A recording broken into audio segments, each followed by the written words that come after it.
إخوتي في الله، قال الله عز وجل في كتابه بعد أعوذ بالله من الشيطان الرجيم بسم الله الرحمن الرحيم كل نفس ذائقة الموت وإنما توفون أجوركم يوم القيامة فمن زحزح عن النار وأدخل الجنة فقد فاز وما الحياة الدنيا إلا متاع الغرور. صدق الله العظيم.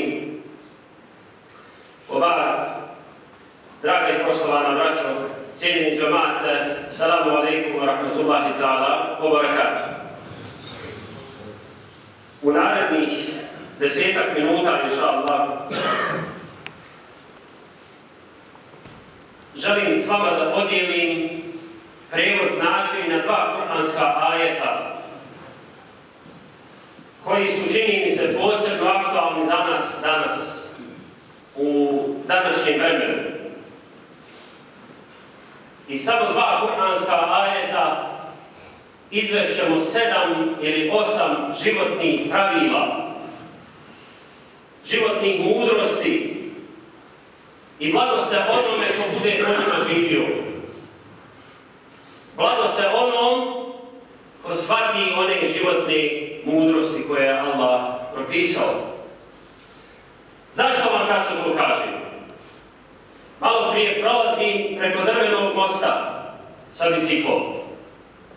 U susret mi ide drugo biciklo. Ja gledam šta je na biciklu, ne znam šta je na biciklu. Tako mi Allaha i sad ne znam je li muško ili je žensko.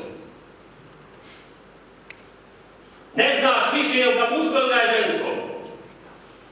Ne znaš šta je muško, ne znaš šta je žensko. To je nekakva frizura gluho bilo. Iz horror filmova onako. To je u koloru sve čovječe. Tijelo da Allah sačuva. I nešto je na biciklu. Prizor 2. Salazim sa drvenog mosta. Jedan fin momak kojeg znam. Znam u babu Hadžiju. Fina porodica. Ne znam ni on koliko ih je objesio ovdje minđuha. To je izgubljeno u vremenu i prostoru. Izgubljeno u vremenu i prostoru. Šeitan je mnoge zavarao. Počinjem od sebe pa onda od vas, braćo. Šta je tek sa ovim insanima? Koji ne znaš je li pošlo ili je došlo. Ne zna je li usto ili je sjelo. Ne zna ni što se je rodio. Ni šta će on na ovom dunjalu. Ni kuće on. Ništa budo ne zna. Pa onda mijenja sebi spol, sjeće, pa ga šije, pa pije hormone, pa voda muško, pa voda žensko, pa voda pašće, pa imate sad paščadi koliko je djece i glubi. Kad sam bio u Francuskoj, u Parizu, strah me ufatio, tako mi Allaha. Sam gledao da podjegnem iz tog grada ljubavi kako ga nazivaju. I ove toplote, ovo je dobro, ovo je mila majka, ovo je sladoled braća. Kako mi zaslužujemo. Da vidite sramote još tamo. Ali to nama ide. Uzvišen Allah kaže, Estaizu billah, sura Al-Imran. Prvo pravilo, kullu nefsin da'ikatul maut. Sve živo će umrijeti. Kada bi tako mi Allaha svaki dan sebi samo jednom ponovili ovu životnu mudrost, životno pravilo, Božije pravilo, da ovaj dunjaluk ima smisao, tako mi Boga dunjaluk bi bio bolji. Neki dan prekriče duša me zabolila. Oni hrsuzi, oni lopovi, oni prevaranti, koje smo mi izabrali, braćo. Mi glasali za njih. Nešto manje od 1 milion ukrali su, slagali Bogu, slagali narodu i po 6 stoja mjesečno gubaju. Pa to je za njih sitno. Pa kaže, i ne znam koliko je to. Šta je njom 600 maraka ukrasno? To je banda! Naša banda. Naša banda. Ni se Boga boji, ni se ljudi stidi. Niti misli da će Bog odgovarat što vara Boga i vara ljude. Šta ne misli u to? Kaže, snašao se. Prevario narod bolan. On je izišao, on je izabran jarane. On upađe svaki mjesec 5000 bubni. Kaže, sve halal. Sve ohalalilo sebe. Da Allah sačuva. I ti vidiš da laže, niko se ni za crvenit neće. Ne ima više, braćo, ni stida, ko što je prije bilo. A makar da me je stid, ono prvi put ga bude malo stid, ono malo pocrkano, ono ukrade.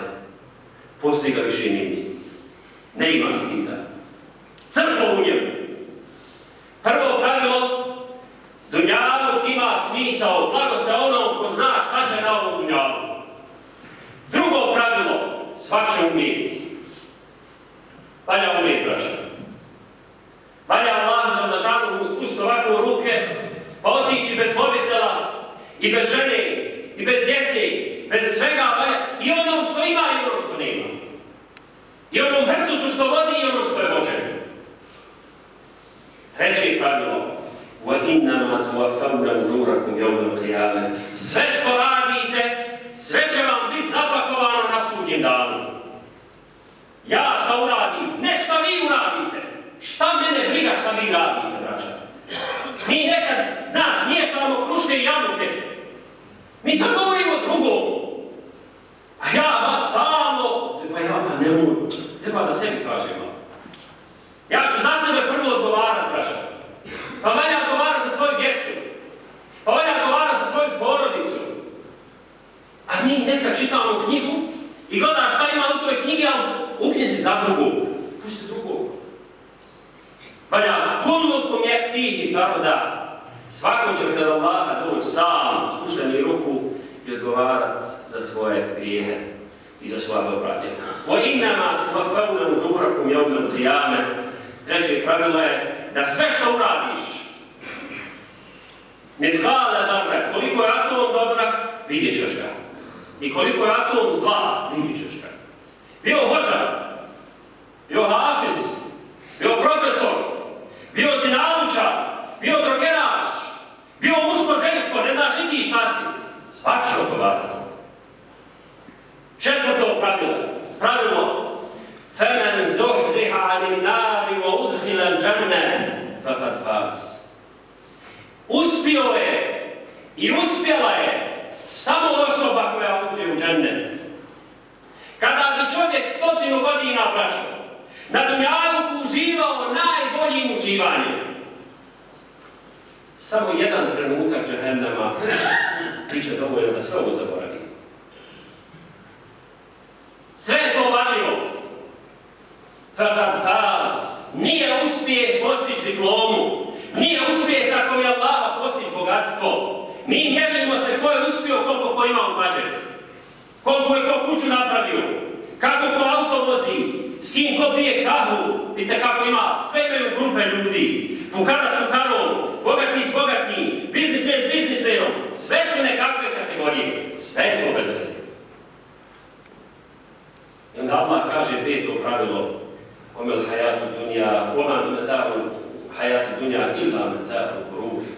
Peto pravilo da ovo sve od uživanja što imamo na dunjaluku, koja su, braćo, najljepša uživanja na dunjaluku? Dobra hrana, jagnjetina, znaš ono kad se dobro ispeče, pa ono, znaš ono kad pitija vlada, majčin si. Pa se mi najedemo bez bismile i ne uzubila. Ne mereš dočekat bismilu kod tijeni da udariš po onom janetu i da prostiš sutra to janje ode u toalet. Šta je još dobro od hrane? Neko voli ono, neko voli ono. Sve da prostite prođe kroz digestivni trakt sutra ili preko sutra.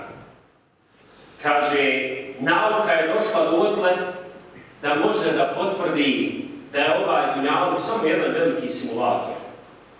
Ovaj život, braćo, koji mi živimo, je samo jedan simulator da se pokaže ko je kakav. Pa onaj ko je dobar, on je dobar na dunjaluku. I on će biti tamo dobro. A onaj ko je loš još na ovom svijetu se pokaže i valja tamo da završi džemno mjesto. Da nas Allah toga sačuva.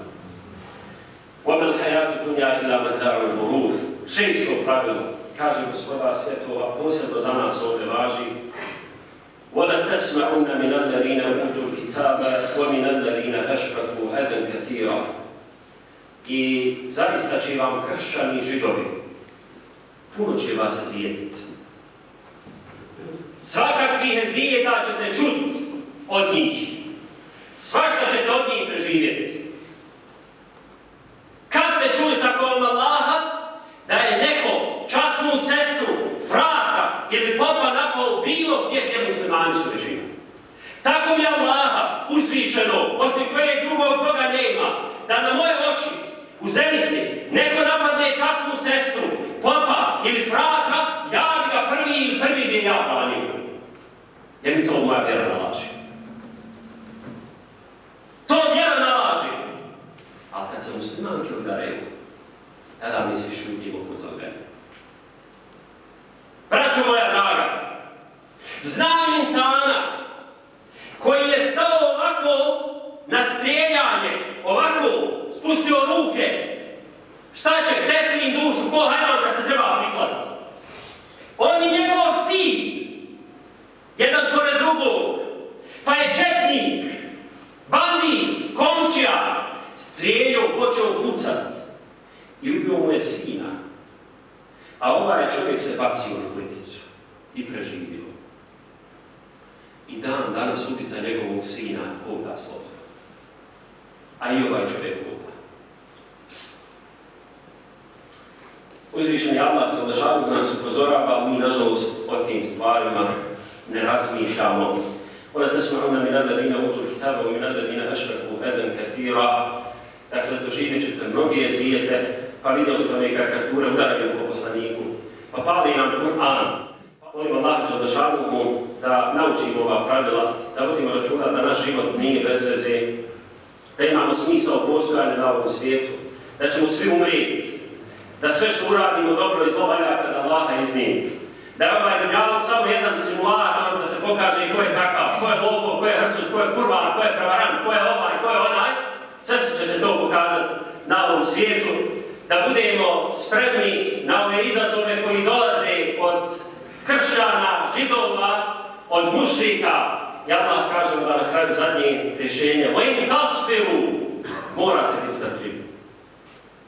Nema šta drugo, majčin sine. Šta ćeš sad?